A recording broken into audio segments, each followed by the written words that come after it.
Assalamualaikum warahmatullahi wabarakatuh. Selamat pagi menjelang siang, salam sejahtera untuk kita semua.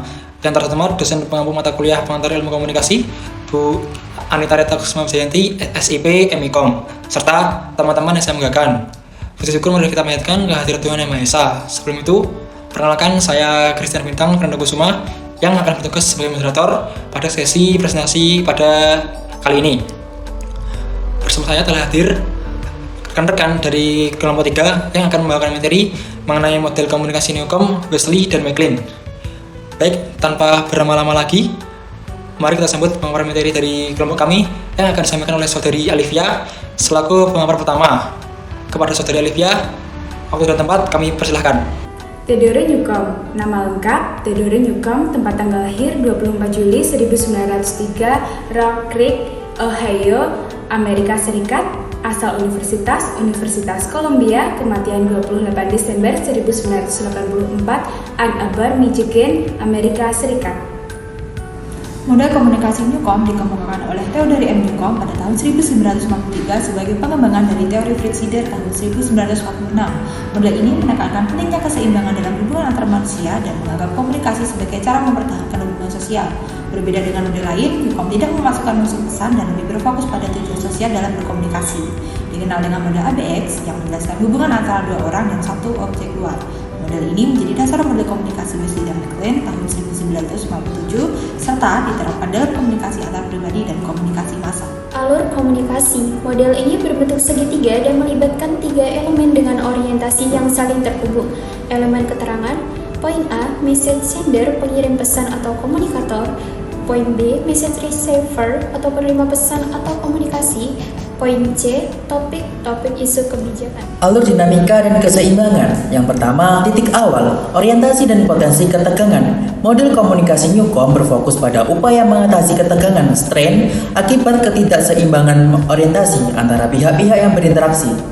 Hubungan A, B, A dan B saling terhubung melalui hubungan timbal balik yang melibatkan rasa suka atau tidak suka dan komunikasi dua arah. Orientasi A, X, dan BX. A dan B masing-masing memiliki sikap terhadap X. Ketidakseimbangan atau asimetri terjadi saat A dan B saling menyukai tetapi berbeda pandangan terhadap X. Misalnya, A setuju, B tidak.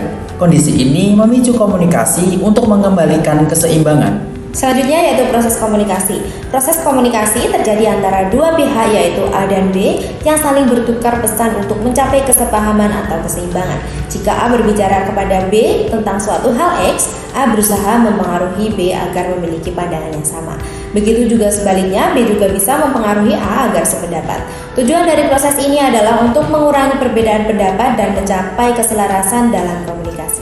Baik, selanjutnya di sini ada tujuan akhir yaitu keseimbangan. Jadi perubahan sikap terhadap X itu adalah salah satu pihak A atau B mengubah pandangannya terhadap X sehingga sejalan dengan pihak lain. Misalnya B bisa berubah menjadi setuju X sehingga A dan B sama-sama setuju X. Kemudian perubahan hubungan A dan B. Jika sikap terhadap X sulit diubah, A dan B dapat mengubah hubungan mereka untuk mengurangi tekanan. Meskipun tujuan utamanya itu adalah kesepakatan pada X. Bruce Harold Wesley, tempat tanggal lahir Amerika Serikat tahun 1915, asal University of Wisconsin-Madison, tahun kematian 1990. Dan tokoh kedua, nama lengkap Malcolm S. McLean Jr., tempat tahun lahir Amerika Serikat 1913, asal University of Wisconsin-Madison, tahun kematian 2001. Model komunikasi Wesley dan McLean menjelaskan dua jenis komunikasi, yaitu antar pribadi dan massa. Dalam komunikasi antar pribadi, proses dianggap terjadi jika pengirim menerima umpan balik dari penerima. Penerima biasanya menanggapi pesan dengan menambahkan pesan baru hingga tercapai kesepakatan bersama. Selanjutnya yaitu model komunikasi massa Wesley dan McLean 1957, menambahkan media atau perantara dalam proses komunikasi. Berbeda dari komunikasi antar pribadi yang hanya melibatkan dua orang. Model ini memiliki 3 unsur utama yaitu pengirim pesan, media, dan penerima pesan. Pesan disampaikan melalui media dan penerima juga bisa memberi umpan balik. Model ini sering digunakan dalam komunikasi massa dan jurnalistik, serta merupakan pengembangan dari model Laswell dan Shannon dan Weaver. Model komunikasi Wesley, McLean, dan Newcomb. Model yang pertama, model Wesley dan McLean, menjelaskan bahwa komunikasi tidak berlangsung, melainkan melalui penyaringan pesan oleh gatekeeper. Model ini menekankan komunikasi yang dinamis, interaktif, dan memiliki umpan balik antara sumber, penerima, dan perantara.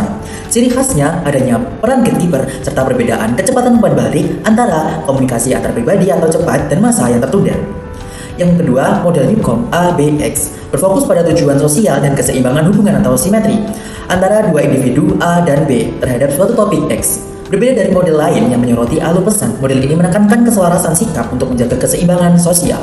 Contoh penerapan model komunikasi Wesley dan McLean dalam kehidupan sehari-hari di bidang media sosial, sebuah artikel berita diunggah oleh seorang jurnalis sebagai sumber, editor di media tersebut sebagai gatekeeper memilih untuk mempublikasikan atau mengedit artikel tersebut sebelum sampai ke publik atau penerima.